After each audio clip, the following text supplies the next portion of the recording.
Hello there. Cannes is afoot. Mm-hmm. Cannes is happening.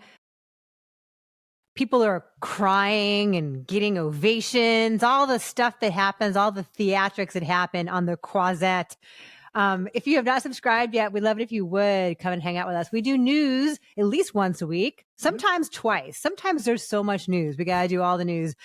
So we have that. And of course, all the big summer movies are coming out. And we've got our Fast X/summer movie live chat on Wednesday Pacific at noon. So make sure you come out for all of that. Yeah, Cannes is happening. And, you really can never trust these initial reactions to things at Cannes or like any film festival. But I think it's so funny, like Indiana Jones and the Dial of Destiny premiered at Cannes. There's always like the big blockbuster, like the big internationally crowd-pleasing movie that premieres at Cannes. And we're seeing like video of Harrison Ford getting all choked up with the ovation he got. And then you see reports that like it's a lukewarm, quote unquote, lukewarm, only 5 minutes. 5 minutes. I mean, come on. I get that when I was at the grocery store. Right? A lot of those here. So it's so funny how, like, what is the over-under on what is a good amount of... Unacceptable. Yeah, I don't know. The idea that somebody's standing in the back clocking the stupid standing ovations in the first place is always hilarious. But yeah, now lukewarm. 5 minutes. Does that even count? Yeah, it's nutty, this whole thing. Yeah, so early reviews are not great. It's at 48% as we record this for the new Indiana Jones movie. But here's the thing, and I wonder if this is going to color the way they do this sort of thing moving forward. Premiering your movie at Cannes is like the opposite of premiering it at Comic-Con in terms of like which press is there. So like the people who are going to be more friendly to like a genre franchise are not at the Cannes Film Festival. Like the Cannes Film Festival is there's so many hoops just to get there physically, let alone like getting the pass and the this and the got to wear a tuxedo and blah blah blah. That's the tough ones. So you're screening this movie for like the pickiest critics, as opposed to the ones who are like, I had a great time, woo, and so right. South by Southwest, they would have eaten this up. For instance, right? Exactly. So I wonder if when they start showing it to like the rest of the media, if the numbers are going to stabilize a little more, because it's like the people who are there, because they're still wearing a black armband for Godard are not exactly going to be like, oh yes, the Dial of Destiny, The cinema. That's really funny. That's a really good point that you make. Yeah. And then the big scandal, of course, was that like Callista Flockhart got seated behind him. Did you see that video? I did not. So they're walking in, they do all the red carpet. He's in his tux, like everyone is like rapturously applauding him. She's by his side smiling and like, she acts here and there, but like I don't think she ever enjoyed this part of it ever. No, not even when it was not her at all. Focus. Yeah. Not at all. And so they walk to their seat and you can see like the names on each chair and like here's Harrison Ford and like a row behind him is Callista Flockhart. Oh, ouch. Yeah. And so she had to go take her seat and like Yikes. stand behind him and applaud him. Right. So that's fucked up. Anyways, that happened. And then of course we have the return of Johnny Depp. Which, apparently so, yes. Yeah. And so people who were there, like red carpet people, fans were all pumped to see Johnny Depp. He's still an international superstar to a lot of people. But then he was totally defiant in his news conference. It was like, I don't need Hollywood. I live 45 minutes away from here. I'm doing good where I am. So, okay, then. Great. Yes. Just for context, he stars in the opening night film. Yes. But there was also a bit of a scandal about the Almodovar movie Overbooked, and left waiting in a line like in the pouring rain for more than an hour, were people who should have gotten in, including our friend Justin Chang from the LA Times, the president of the Motion Picture Academy, and a few other folks. And apparently it got a little ugly. I'm sure they ironed it all out, though. I mean, you don't leave Justin Chang standing outside in the rain. Oh, good heavens. No. So yeah, that's kind of funny though. But also like a really good sign that everyone in the world wants to see the gay Western short that Pedro made with is Ethan Hawke and Pedro Pascal, right? Yeah, Sony Classics picked it up. So it'd be cool if they put it in theaters and brought back The Human Voice, which I know they put out briefly theatrically as well, like attached to some Almodovar features, but I think a lot of people still weren't going to theaters then. me included. So it would be nice to see that projected. Yeah, so we'll keep an eye on that. We'd love to, of course, we will review that if that is available to us at any point in time.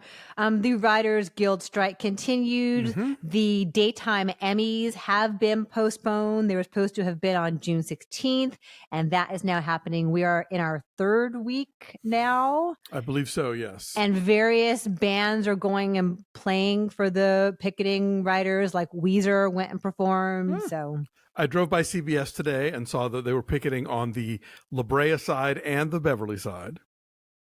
Oh, wait. Television City. Yeah. So it'd be like Beverly and that's Fairfax. Oh, sorry, Fairfax, not La Brea. Sorry, yes. Fairfax side and the Beverly side. Yes, this is the content that you're here for. Which intersection are the writers striking at? It totally is. Yes, this is very close to the James Corden intersection. Yes, they were. That's where they were, but they on the sidewalk, not disrupting traffic. Right. Those of you who watch James Corden disrupt traffic, this is what they were near. The trailer for Killers of the Flower Moon is now out. This is the new Martin Scorsese film, which reunites him with De Niro and DiCaprio, and Lily Gladstone is in it, and it looks pretty great. Can you find the wolves in this picture? Lily Gladstone is already getting raves, and some of those raves are like, Lily Gladstone, where's she been? I'm like, Alafka gave her Best Supporting Actress in 2016. Like, keep up, people. We're good like that. Reservation Dog. She was in First Cow. Come on. Right. We're good like that. We have vision. So Disney was going to build this $1 billion complex. Yeah. In Florida, in Orlando, very near Disney World, right? It was going to be like where all of the Imagineering stuff went. They were going to move thousands of jobs from California out to Florida for this. People in California had already like sold their houses and were getting ready to make this big move. Yeah. Right. And so now they're like, nope. Florida is not a business-friendly place for us. It's not, and that's the thing. Like, you might rally the base with your bullshit, but there are economic costs to this kind of thing. If there are companies who are like, we're not going to send employees to your state if they're going to be discriminated against because they're queer, if they're not going to be able to access health care, if they're not going to be able to send their kids to schools where the books aren't all banned, like that's a thing. And so we're seeing play out in real time. All right, Florida, you fucked around. This is where you find out. And so, so I totally get why Disney's doing it. And I hope that if people in Florida are mad about it, they're mad at Ron DeSantis and not at Disney, because it's Ron DeSantis that's making this happen. Right. And then Gavin Newsom, I saw, pounced on that and tweeted like, California, we welcome you all back with open arms. Yes. Like plenty of jobs here for you in Build California. A facility here. Do it. A place with your values. Boom. Yeah. And then you see that this like exorbitantly expensive Star Wars themed hotel is shutting down. Who the hell thought that was a good idea? I mean, like the manpower involved to make that thing happen involved like practically a 24-hour staff, like not just hotel staff, but like people in costume and in character. And then if you were participating in it, you were more likely than not like in some very kind of ascetic cubicle. So it was this very grandiose kind of cosplay experiment, which if you were to do as like a layover, like a, the way they, like the way they turned the Haunted Mansion into Nightmare Before Christmas, at the end of the year at Disneyland, if you wanted to take like an existing Disney hotel and for like a month turn it into this thing where it's this interactive Star Wars experience, sure.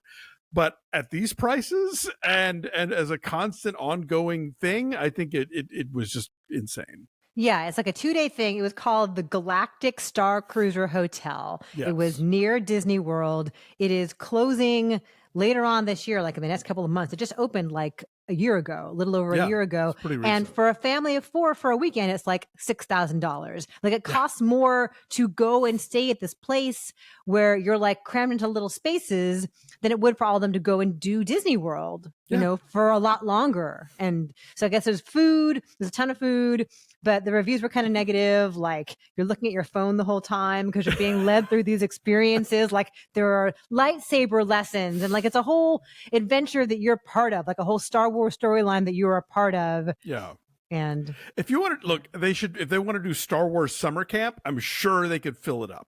But as an ongoing concern, this just seemed like too pricey and too complicated. oh, there are places here that do like lightsaber, like fencing academies that like do lightsaber stuff for little kids. Like you can do this much cheaper. So Yeah.